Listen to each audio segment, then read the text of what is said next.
Let's talk all about AI in business. It's hosted by Brent Muller.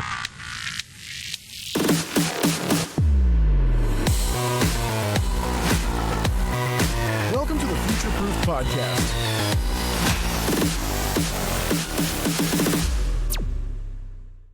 And welcome to the latest episode of the Future Proof Podcast. I'm your host, Brent Muller, and today my guest is Ian Marlow from Fitech. Ian, so glad to have you.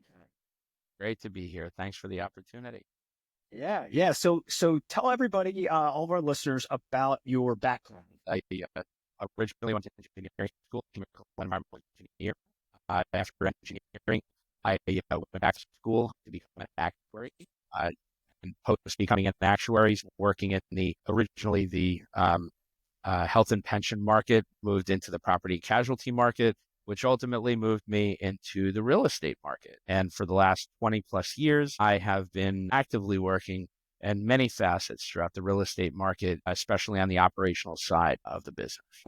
Awesome. So you have a very, very interesting woven journey, right? From becoming an actuary from an engineer to an actuary to now to a business owner. Can you tell everybody a little bit about how that happened? Sure. The business part, I think, was really, largely inspired by working for entrepreneurs. Once I kind of left the insurance market, definitely the bug was bitten by working with and for a couple of people that very much, they themselves were entrepreneurs. So the first opportunity that I actually had, which started out in the insurance market, of having my own company, I had a former employer who went off on his own to create another insurance company. And he had a set of needs on the accounting side and the IT side. And he was opening a new company and asked me to set up a bunch of systems for him. And when I went to go get the check from him to help set all of this up, he insisted that instead of the check going to me, that I go to a company that I for him. And I was all the way now 25 years. So I never really thought that the company that he formed that was,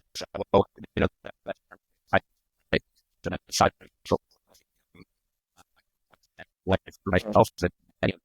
Yeah, I mean, it's just a fantastic story. Tell a little bit about, you were telling me earlier about when he wrote you that check, it was outside of where you were going, right? And so you kind of had, like most entrepreneurs, right? It's one of those things. Do you stay focused, right? Is it in your wheelhouse? Do you have to, right? Because in the beginning, right, it's all about driving revenue. And so you made that decision, but a lot of it because it was already in your expertise. It was just in a different industry, right? One that you came from. Fitech specifically, our company, really concentrates on the real estate market today. But that wasn't true in the early days. It's really was a full-time job, running a multi-billion-dollar real estate platform. And, I think whenever you change, kind of like the venue of what you're working in, like having that insurance background, I will highlight, like my father was a very successful insurance attorney. That's what kind of pushed me into being an actuary and understanding the insurance industry, him absolutely being someone that I admired greatly and followed. So it's hard to beat it out of you. So once I moved into real estate and I had an opportunity to kind of keep my toe in the water in the world of insurance originally, the thought was, well, I trust this person. He used to employ me. He's got a great opportunity.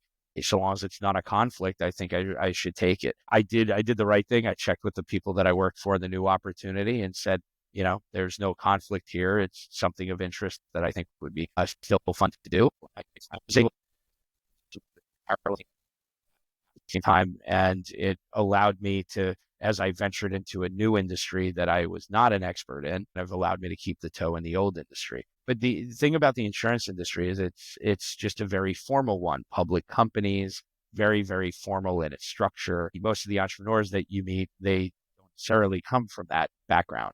So, I've been able to have the two flavors of being in that kind of very regulated, structured public environment and market. And then on the other side, I got to experience, the Wild West and, people making, big, huge deals and moving much faster than what you can in the other industry. And I think that's allowed us to really capitalize the ability to work with clients today that are both public and private and understanding how quickly you need to move. Yeah, no doubt about it. No doubt about it. Yeah, it's so funny because part of my background is on the consulting side is I've been in the healthcare, right, which is heavily regulated and has a lot of HIPAA and all that kind of stuff. So same thing. And then you move into a lot of the stuff we do on some other industries. It's the Wild West. You're right. So having that experience in both, I think, allows you to be a better owner and entrepreneur. Would you agree? Yeah, I do. Most of the people, including the majority of my clients that are private, whether they're multi-generational family, or they started things, mostly that I work with are friends, they started things very young. With the early 20s, or if it is multi-generational, they'll go out, their family will help get a job and, with, a competitor or a friendly competitor for a period of time, and they jump in.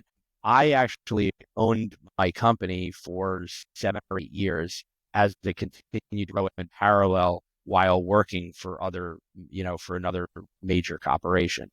I was in my, early 30s when I sat down and said, okay, I'm going into this 100% full bore and heavily grow it there, because I woke up one day and realized that, I had my own vision, and instead of being just that person that always delivered someone else's vision, that my commodity became the ability to deliver other people's vision. So that became my vision along the way. And that's, when you're an operational or a fee driven business, the whole goal of what you need to do is to realize the ability for someone to generate that cash. I wanted to create a company that enabled everyone else to do it.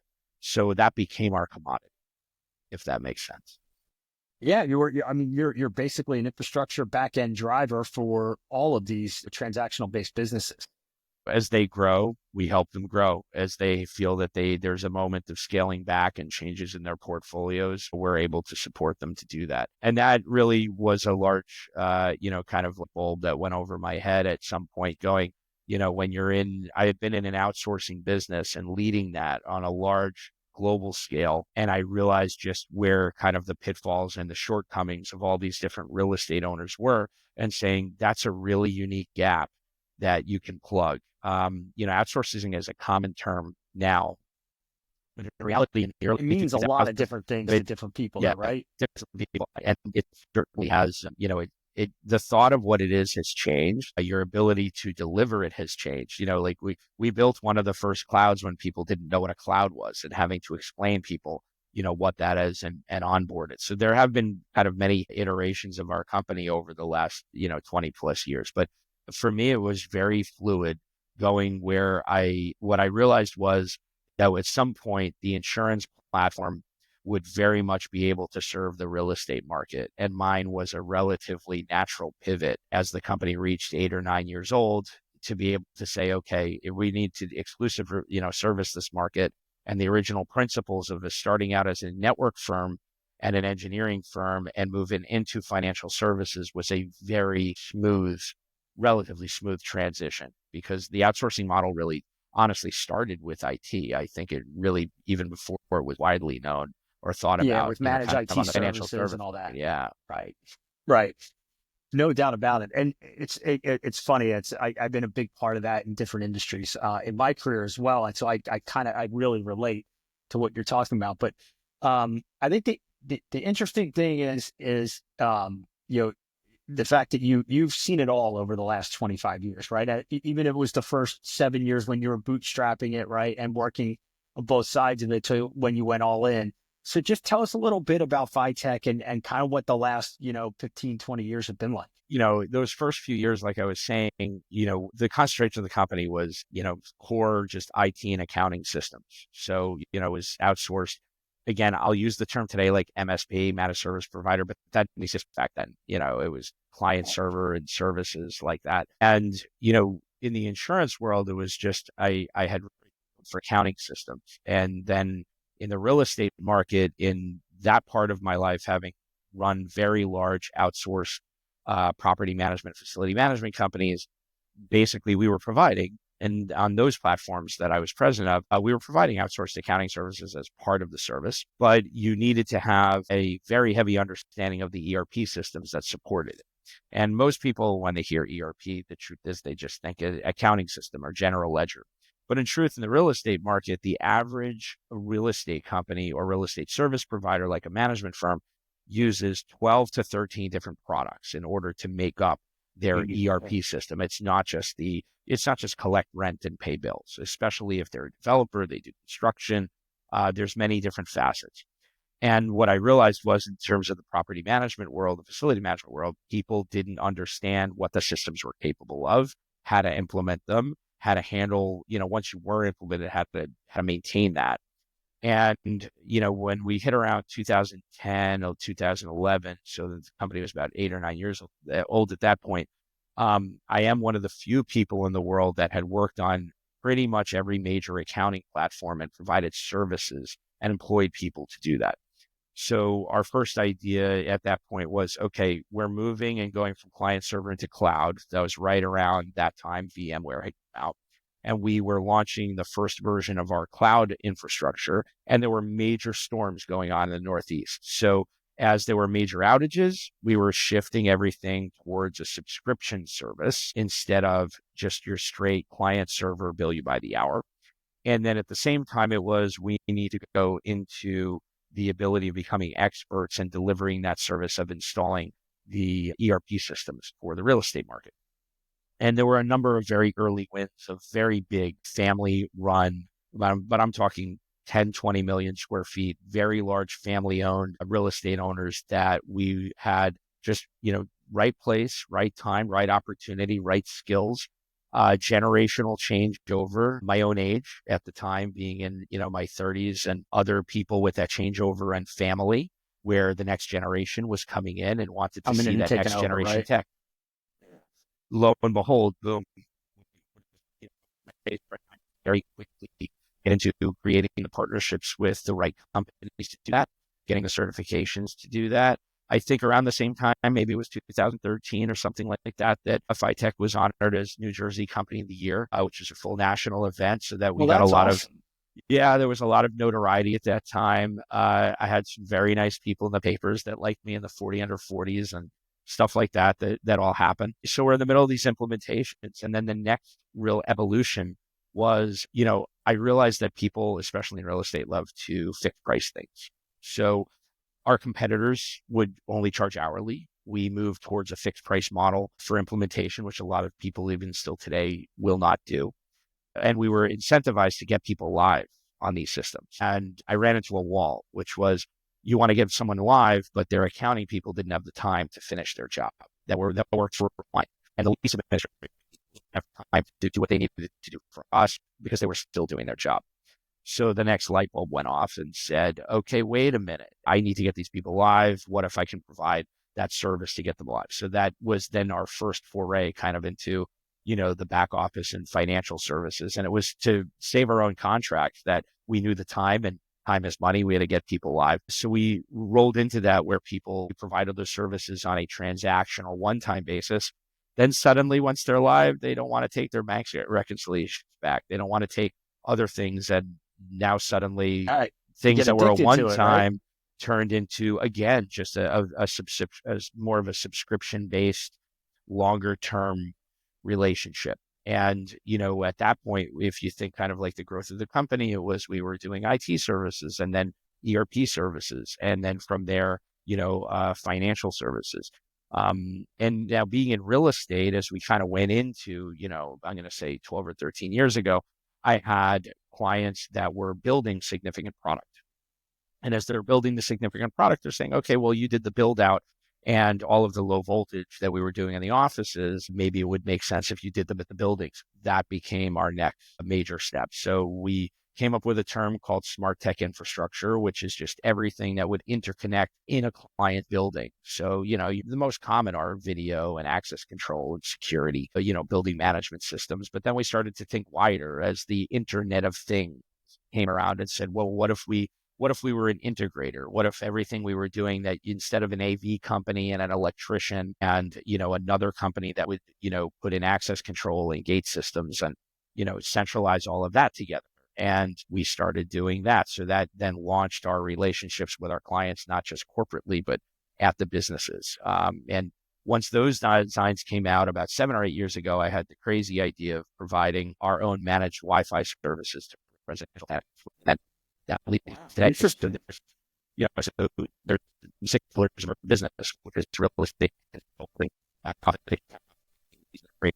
managed IT service, smart tech infrastructure, and building Wi-Fi. So all of those have built over the years to where our services serve the real estate in reality, even more primarily than the core real estate owner. So whether they're processing a bill for, the electric that happens at the property itself, or providing the internet services that are, that are physically at the property itself, or managing the tickets that happen for the entire ERP system, all of those in this one-stop shop that is able, you can bolt it on together where you can take advantage of all 6, or we can provide only one. Truth is, the average client is 3 to 4 of those services. It starts out as one and then, grows from there as they ask that. Nothing drives me nuts more than a client going, like the add-ons, right? Yeah. So, the vertical integration of services are, they're key from your relationship and truly understanding what drives the client, what drives their opportunity, and for their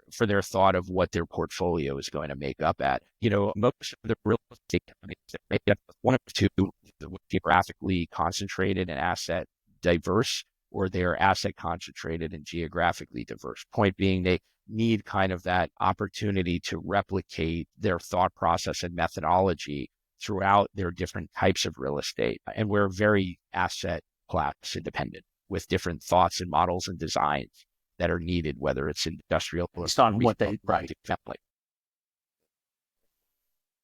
Very interesting. Very, very interesting, and very flexible, right? So you almost built a SaaS before there was a SaaS. You combined the services and the subscription model early on.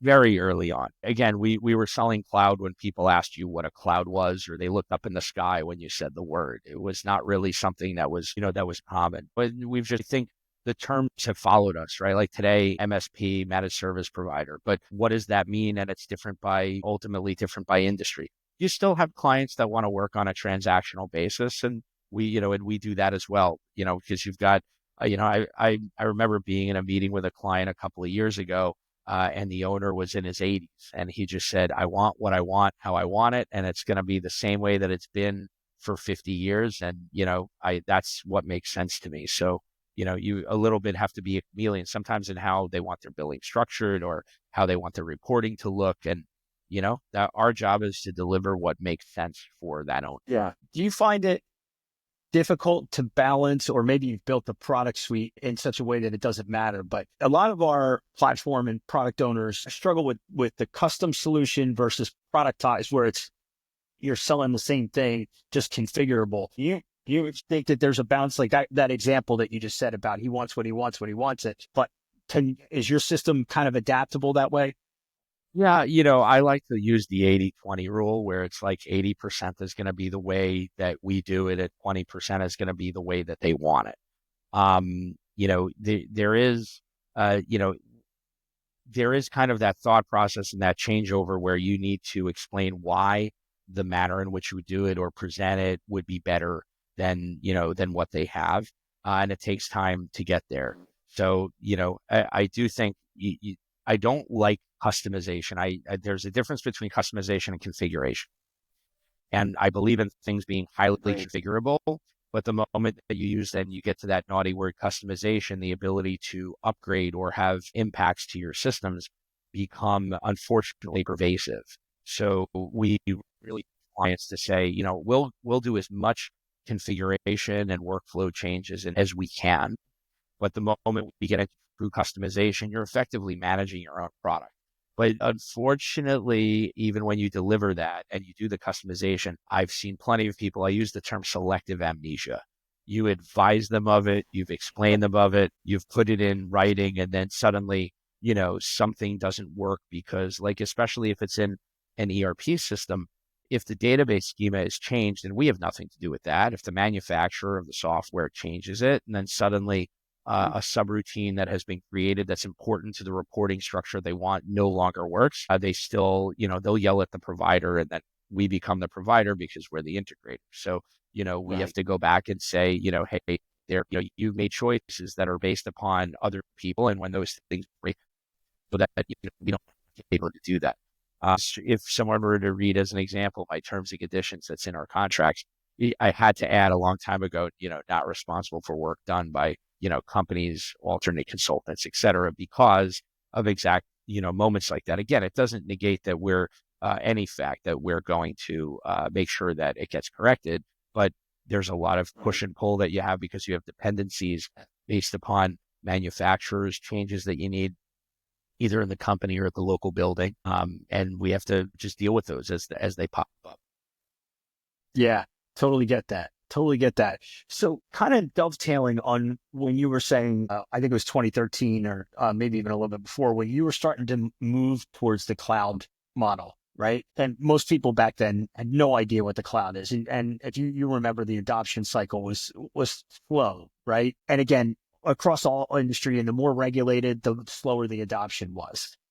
How do you see AI and automation now in the same vein? Because that's where we're at. We're at this next major event that will change the landscape, and just like cloud did. So Ian, how do you see it coming and influencing, especially in the real estate industry that you're in?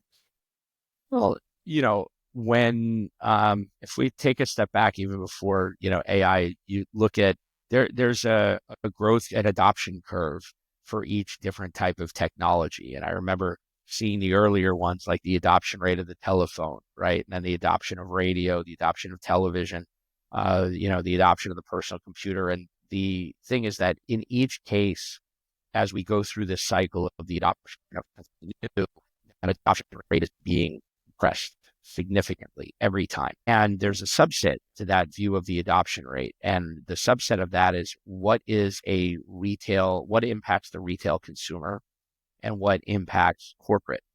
Corporate is slower. The retail consumer rate is a much faster one for something that, using a current term, going viral. So the fact in this instance of where you have AI, why did the internet become such a high level of adoption rate? Because it started to hit the retail market and then people wanting information. And then that was a very high curve. The same happened with social media, but when the social media was slower until mobile devices came, and then the mobile devices actually greatly sped up that adoption rate. And it also crushed, areas of break between age brackets.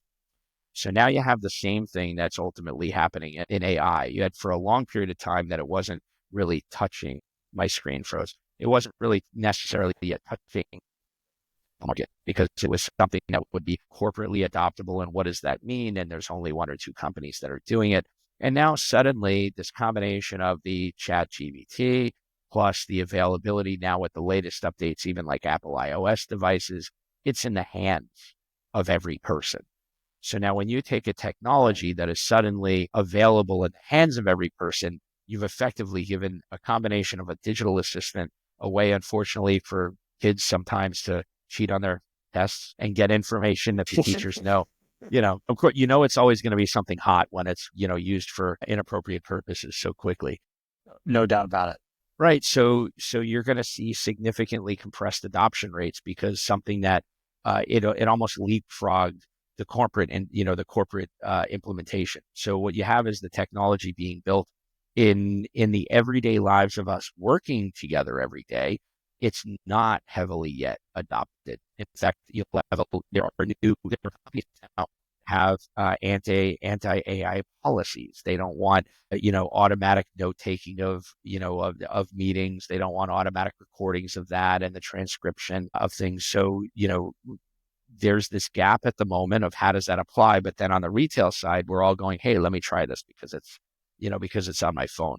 And then you'll see the two, in my opinion, kind of, come and meet together. I think every industry is then looking and saying, hey, how are we going to use this to make us more efficient, to speed up a process? And every industry is going to approach it very differently. You look at the manufacturing industry with robotics, it was very early. And now, if you walked into a factory that the paint booth was not, and, was fully automated, you're like, what in the world? Shocked. Right. You'd be shocked, if that's what you saw. So something that was not heavily adopted, and then suddenly you're seeing that change so quickly. Never now with a computer in everyone's hand, whether mobile or not, things that are crossing any level of age gap. We're not asking Siri questions anymore.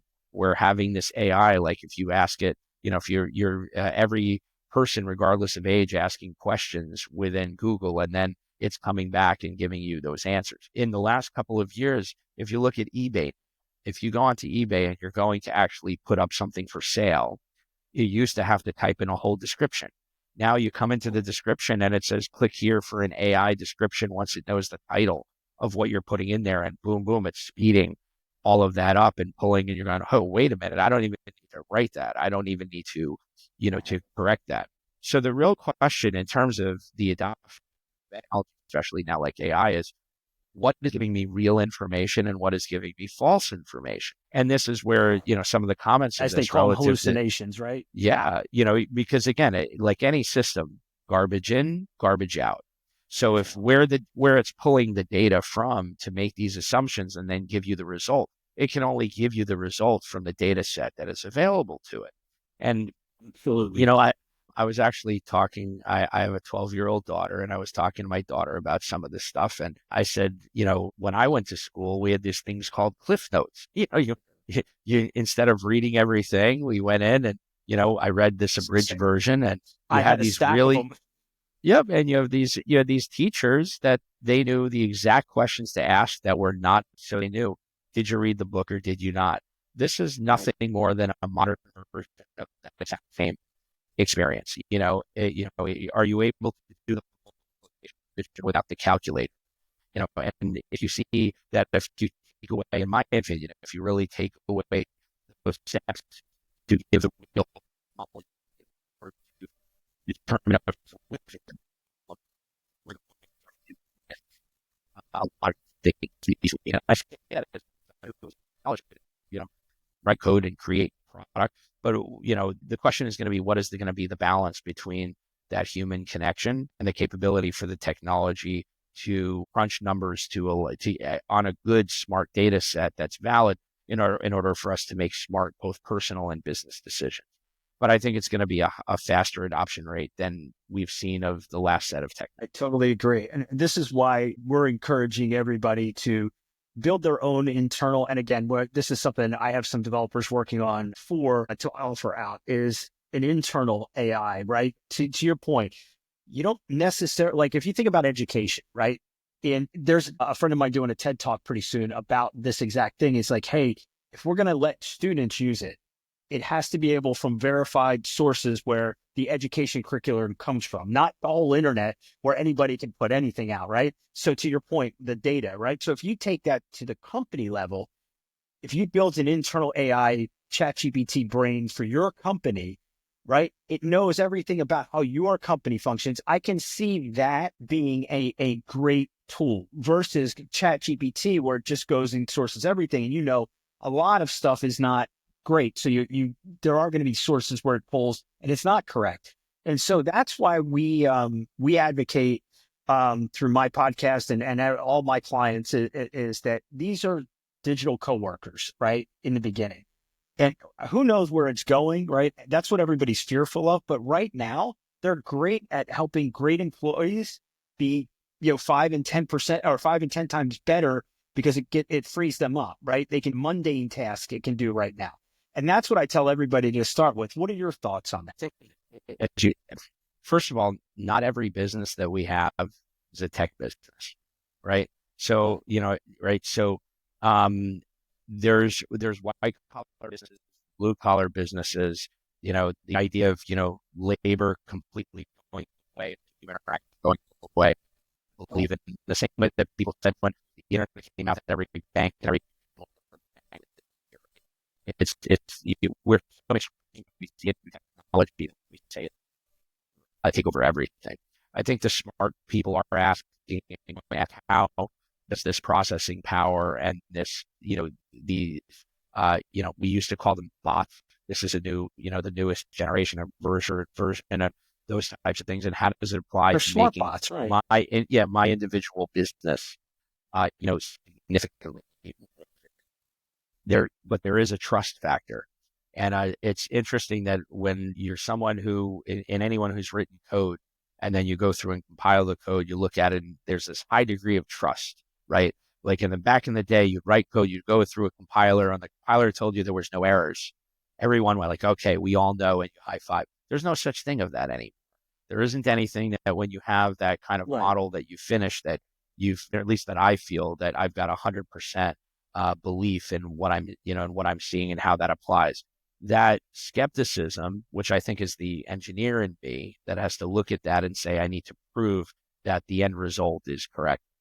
People are going to have to just be kid gloves, like with every technology that we've had, to say, is this the right area to apply that? And example, like if I think of like back office accounting, there was like a lot of the idea that bots would be able to use to really fully automate bank reconciliations between a bank statement, the ERP system, and usually all of it is being tied out by a human in between, and the bots would solve it. I've never seen anyone yet do that 100% to where it's still not checked by a person at the end, right? We have automated by a person. Right? Oh, yeah. We have automated calling now, where it's amazing that the voice on the other end is a virtual assistant, and can you tell the difference? But at what point in the conversation does that person realize that they're not talking to an actual person? And what information did they give? And in that example, it could be used for great things like emergency communications and other that. On the other ways, you're going to have, the telemarketer scammers that, are reaching out and asking for people to pay things, in Apple cards, and they're unfortunately crazy enough to do that, and those things happen. So, what I've done, as I've seen new technologies come out and then go through to adoption, there's the positive aspects of it, and then where it's used for nefarious purposes. The media gets its hands on the bad, and then as the bad, comes out, then, what follows after that is legal. And that's really then becomes the next step of, because the legality and the use of whatever tech we're using follows by a full decade, always, minimum, to see the difference between where we are. So that becomes the next question. If you look like AI usage in Hollywood and all of the, the strike and everything that happened relative to Hollywood, of saying, you're going to replace me, you can use my likeness, you can do this.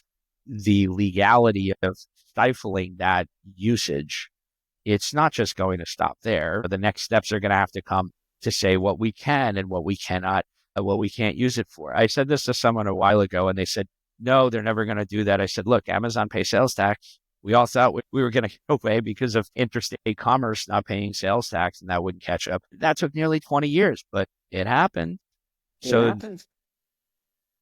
In every case, and I'm making a sales tax comment, but in reality, that was a technology comment, because the technology enabled the ability to create such a level of interstate commerce that everybody looked and said, how much is being lost? And then that was attributed to a financial value, and then that triggered legal change. So, it all starts with the tech, and then you have to follow the steps through for how it's going to be applied. And I think we're all going to look at our business. Going through the same thing right now.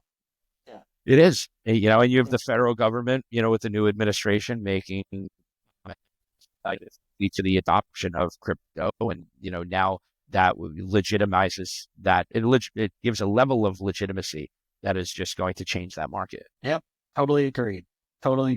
So always ask, these last couple questions. So the one is, what's Ian done something cool with AI that you want to share with other founders and CEOs? Well, we've been really looking at the front to understand how the AI can be used in a market that just has technologies that has its other markets. We talked earlier about me being in insurance and real estate. Those two markets are actually markets that adopt technology integration at some of the slowest rates of anything. It's not manufacturing. It's not PropTech. These are brick and mortar people-based businesses. And we've seen a lot of, kind of blunders as well. Both the thing about real estate specifically is that certain aspects of it are absolutely in certain functions over and over and over again. And then other aspects of it, because of that blue collar integration of the brick and mortar, it is as old as time can be. So we have to be able to look at those different processes in that particular market and be able to say, where is it going to apply and where is it not? I think that there will be some amazing ideas that continue to come out for integration of different products at the property level that are going to become smarter and smarter. We've seen over the last 15 to 20 years, when you think of subsets in the real estate market, like student housing and senior living and areas, I'm picking on those two as an example, hospital, and you mentioned like kind of like HIPAA and stuff earlier, but the ability for AI to do predictive analysis of behaviors using sensors in each of these different asset classes, I think will be immense. Like if you are in the senior living market and you put a sensor that is lithium battery powered that'll last 6 months on a ceiling, and it would be able to remotely monitor what is going on in that person's body and then trigger certain things that happen, right? If I'm in student housing and I have the ability to understand through whether it's, changes in sound or occupancy, that there's a rave going on, which is the opposite of what I'm thinking for like senior housing, right? That there's just, you think of how to collate and use sensory related data to then generate an outcome of either maintenance or action that happens at the property, I think is a huge opportunity within that market. And only something that has the kind of ability to result. Use the right kind of look between the bots and the AI now, but I still heavily believe in that. And as these machines learn and they're able to see a specific set of events, and those events mean this host of outcomes, still it will go to a human to determine what that outcome should be based right upon or wrong that. is how good that outcome is. Yeah. But it's going to greatly speed up our ability to, to deal with those things. And you just think of the Airbnb market where, there's this whole thing. Of course, you don't want cameras if you're staying in an Airbnb, right? That's awful. But what if there was a non-recording, non-sound recording or video type of device that was able to tell the property manager that there was a massive party going on? And how do you interpret that data in order to do that? Similar in large scale buildings, if you're able to have sensors and decide, understanding and collating that information. It's coming and it's coming quickly. Where the market today in the real estate market of, where in the top is like, facial recognition and smart locks and all these things that generation is very advanced for today. The next, what is that level of data that can be volumes of accessible data points, and then you're making decisions. I think that becomes the next step. Yes, I think the decision-based, data-driven decision is huge, and then the next evolution obviously is predictive, right? Forecasting of that. Yeah. At that point, you're getting to Tom Cruise Minority Report kind of stuff. Yes, exactly. But everyone says Minority Report. Last question. So, obviously you're talking about your 2025 growth. If I could give you a magic wand and you could fix one thing to help you get there, what would that be? Or just enable one thing? For us, it continues to be, and it hasn't really changed. We bring generally great financial value to our partners, whether helping it increase their cash flow or become significantly more efficient in what they're doing in any way. Generally, the value proposition for us is seen at the C-suite level, at the engineering level. Oh, yeah. So meet those dynamic owners and operators that want to look at things differently than how they've been doing it for the last 30 years. This idea of being an integrator, it's not new, but it's rare. And when you look around and say, we want to deal with people that can give us that really consistent experience to their brand, regardless of where their real estate is, we want to continue to meet with those people and to partner with those people so that those owners and tenants that live and work in those buildings, they can go to any one of them and know that they're having that, high level experience. And as there's opportunities for the redevelopment or reuse of product, that they'll continue to look to us and say, as things change, we want to continue to work with your company. So those are the people that we're looking for, the ones that think beyond the one building, think throughout their portfolio and their tenants or owners and how they want to have that level of real quality and consistency and do it on a portfolio-wide basis. Well, that's fantastic. Makes a lot of sense. All right, great. So this has been phenomenal. You have a great story to tell, and it just needs to be told more. And I'm hoping that, that happens through the part of it through the podcast. But for everybody out there, tell them how to get in touch with Fitech. We'll put all the links below when this goes live. You just go to www.fitechllc.com. There's a link about us. You can certainly get to a number of our executives, also read about people's backgrounds and a great history and information on the company. Great little 90-second animation in there that offers everything that we can do in about 90 seconds. So have a look. Yeah, I watch. That's great. Absolutely. Yeah. There's nothing better than a quick video like that to show all the things of your capabilities. So Ian, thank you so much. I can't wait to get this thing live, and it's just been really fun. It's been a pleasure. Thank you. Anytime. Yeah. Well, and we like I said, we always do follow-ups, and you'll be part of our interconnected podcast network. So we're just really happy that we got a chance to meet you. So thank you very much for spending the last 45 minutes with us. I'll look to the next time we talk. Awesome. Thanks, Ian. All right. Bye. If you're ready to embrace change and lead with innovation, be sure to subscribe and never miss an episode. Thanks for tuning in to the Future Proof Podcast.